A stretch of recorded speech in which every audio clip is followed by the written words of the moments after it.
अनसूयात्रिसम्भूता दत्तात्रेयमहामते सर्वदेवादिदेवत्वं मम चित्तं स्थिरीकुरु। शरणागतदीनार्था तारकाखिलकारका सर्वपालकदेवत्वं मम चित्तं स्थिरीकुरु।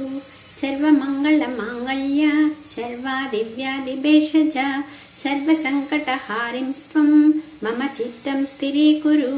स्मतृगामी स्वभक्तानां कामदोरिपुनाशकः भुक्तिमुक्तिप्रदः सत्त्वं मम चित्तं स्थिरीकुरु। सर्वपापक्षयकरस्तापदैन्यनिवारणः योऽभीष्टदः प्रभुः सत्त्वं मम चित्तं स्थिरीकुरु। य एतत् प्रयतः श्लोकपञ्चकं प्रपठते स्युति स्थिरचित्तः स भगवत् कृपापात्रं भविष्यति। इति श्री परमहंस परिव्राजकाचार्य श्रीमद् वासुदेवानंद सरस्वती स्वामी कृतं श्रीदत्त स्तोत्रम्।